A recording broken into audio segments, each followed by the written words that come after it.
Bonsoir et bienvenue dans Enquête exclusive, que ce soir en Inde, le pays où a été écrit le Kama Sutra, où l'on fabrique aussi des kilomètres de films à l'eau de rose. C'est le fameux cinéma de Bollywood. Et pourtant, l'Inde n'est pas le pays de l'érotisme, ce n'est pas non plus le pays du romantisme. Vous ne verrez pas ici de jeunes gens s'embrasser dans la rue. La plupart des mariages sont arrangés et puis l'homosexualité reste interdite en Inde. Pourquoi? Eh bien parce que ce pays reste verrouillé, cadenassé de l'intérieur par le poids des traditions, le poids surtout des religions et puis d'un système de caste extrêmement rigide. Enquête au pays des interdits amoureux, c'est un document signé Sarah Fournier, image Glenn Livonnet pour Ligne de Front et Enquête exclusive. Notre enquête se poursuit à Jodhpur, la ville bleue du Rajasthan.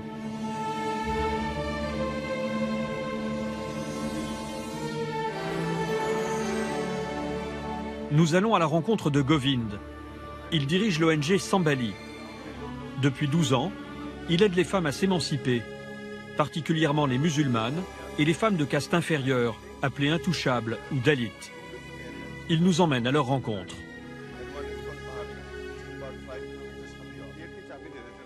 On prend celle-ci? Oui, si vous voulez. Super.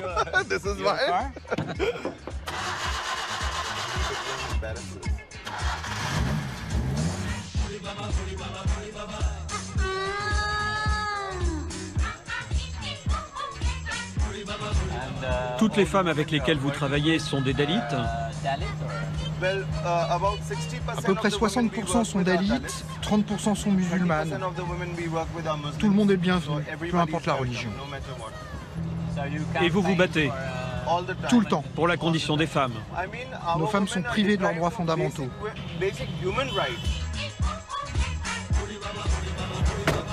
Les intouchables sont cantonnés aux tâches les plus ingrates et leur ascension sociale est quasi impossible. Nous nous rendons dans un foyer pour jeunes filles. Elles sont 24 à vivre ici, à l'abri du danger.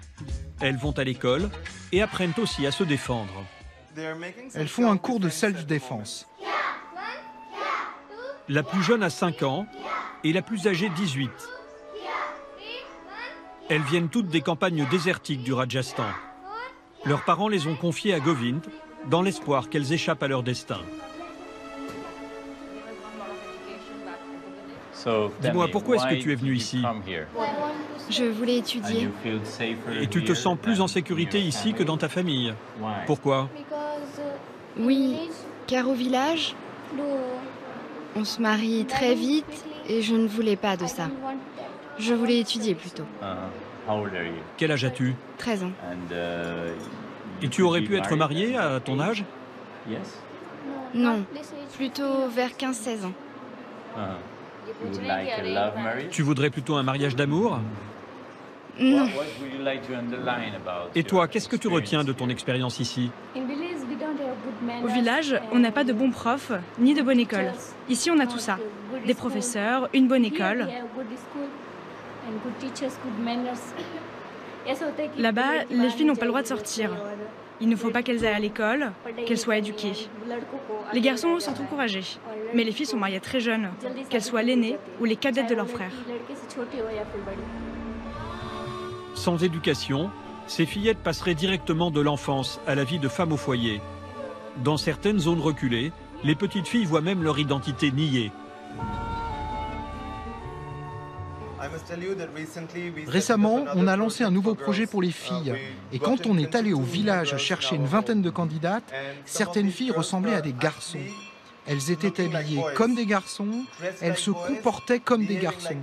Les filles sont élevées comme des garçons pour leur sécurité, en fait pour rester à l'abri des hommes prédateurs. Leurs familles ont peur de quoi? Du trafic d'êtres humains, du viol. Un enfant sur deux est victime de violences d'une façon ou d'une autre dans ce pays. C'est une menace en moins d'élever une fille comme un garçon. À l'arrivée au refuge, les petites filles ont pu faire pousser leurs cheveux et porter des saris. Govind se bat pour que les femmes ne soient plus des victimes. Donc le prochain projet, c'est d'éduquer aussi les hommes. Oui, on prépare le terrain avec celui-ci et on va continuer. On a une chanson traditionnelle pour vous. Est-ce qu'on peut vous la chanter? Of course. Can we sing for you? Yeah, of course.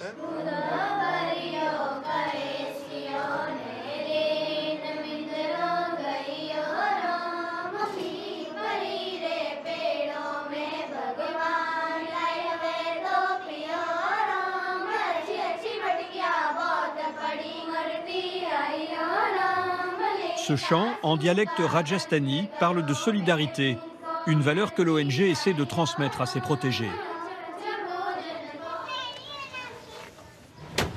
Bye. Bye. Bye. Bye. Nous nous rendons dans un quartier musulman de la ville.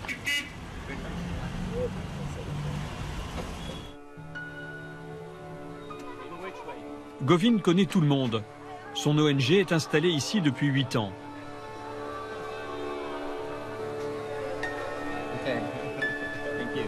Les jeunes filles sont accueillies au centre Fatima 3 heures par jour et 6 jours sur 7. Bonjour tout le monde. My name is Bernard. Je m'appelle Bernard. Salam alaikum. Vous voyez, elles apprennent à lire, à écrire, les plus âgées après nos plus jeunes. Au programme, cours d'anglais, de mathématiques, exercices de confiance en soi ou encore couture, la spécialité des femmes de la région. Hello. Bonjour, comment allez-vous? Ça va? Hello, how are you? Fine. Quel âge avez-vous? 18 ans. 18 years. How long have Et ça you fait been combien de here? temps que vous venez ici? Ça fait 2 ans. 2 years. 2 ans. So what did Qu'est-ce que the l'ONG vous a NGO apporté? gave to you, Shambalit? Je suis devenue forte à présent. J'ai confiance en moi. Maintenant, je peux faire quelque chose de ma vie. Je peux sortir de chez moi. Et j'ai aussi appris à rire en arrivant ici. Si quelqu'un me le reproche à la maison, je n'arrête pas de rigoler pour autant. Est-ce que vous voyez votre futur d'une manière plus positive? Better way. Pour mon avenir, je sais que je suis capable de faire quelque chose. Je ne dépends plus de personne. Je peux m'occuper de moi-même et aider aussi les autres à se nourrir. Namaste. Rien qu'ici, 400 femmes ont bénéficié du travail de l'association Sambali. Mais aider les jeunes femmes à s'affranchir, c'est aller à l'encontre des traditions. 80% des femmes abandonnent le premier mois sous la pression de leur mari. Il y a beaucoup de stéréotypes ici. Ils sont très présents. Les hommes sont censés faire ceci, les femmes cela. Alors quand une femme accomplit quelque chose qui est hors de la portée d'un homme, celui-ci se sent défié. Comment est-ce possible qu'elle parle anglais et moi pas? L'indépendance passe aussi par l'argent. Nous reprenons la route en direction du siège de l'ONG. Dans l'atelier de confection, les anciennes élèves fabriquent des vestes qui seront bientôt vendues en France. Grâce à ce travail, elles gagnent leur propre salaire. Et toutes ces femmes sont dalits. Oui, la plupart d'entre elles. Monica, viens voir. Monica est une de nos diplômées. Quand est-ce que vous êtes arrivée ici? Ça fait 11 ans que je suis ici. How old are you? Quel âge avez-vous? Maintenant, j'ai 24 ans. Après sa formation au sein de l'ONG, Monica a poursuivi ses études. Aujourd'hui, elle gagne sa vie en gérant une des boutiques de Sambali. Elle nous invite chez elle pour que nous mesurions le chemin parcouru.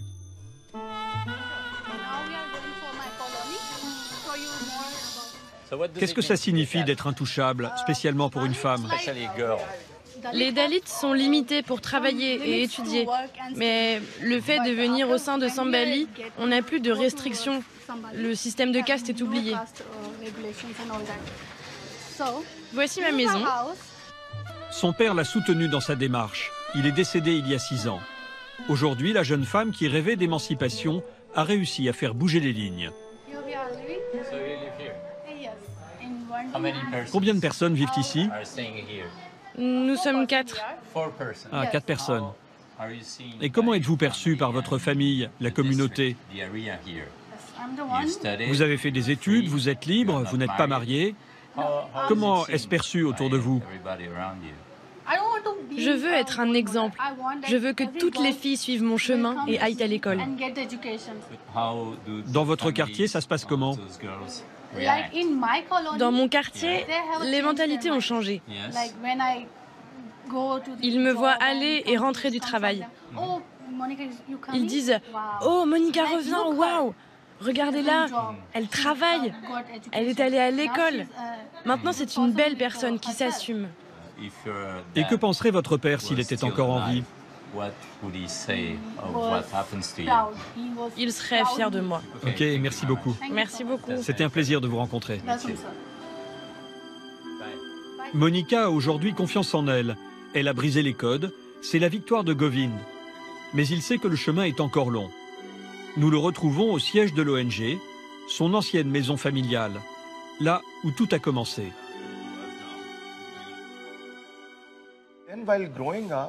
En grandissant, j'ai toujours vu l'injustice envers les femmes.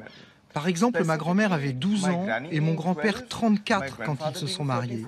Elle a été achetée pour 80 roupies. Et comment voyez-vous le futur pour la condition des femmes? Est-ce que les choses changent? Ça bouge très vite. L'éducation, c'est la clé du succès. Si on veut que la nation se développe, il faut qu'on éduque l'autre moitié du pays, qu'elle sorte de chez elle et prenne le contrôle. Si on les éduque, elles pourront aussi changer les mentalités de leur père et de leur mari. Elles élèveraient alors une génération très différente. C'est l'espoir de Govind. En l'espace de 10 ans, il a aidé plus de 10 000 Indiennes.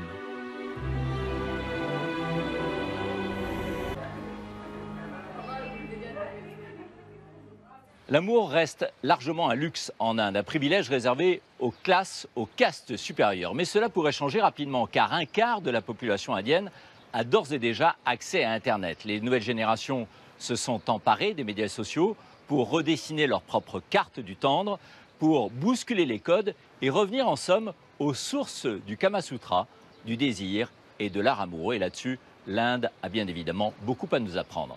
Voilà, c'est la fin de cette émission. Rendez-vous la semaine prochaine pour un nouveau document d'enquête exclusive. A été préparé avec Alix Pichon et Livia Dugard. Réalisation plateau, Éric Voringer, Christophe Blais et Philippe Casanova. Rédaction en chef d'enquête exclusive, Jean-Marie Tricot et Bertrand Deveau. Production, Fanny Rosello. Bonne soirée sur M6.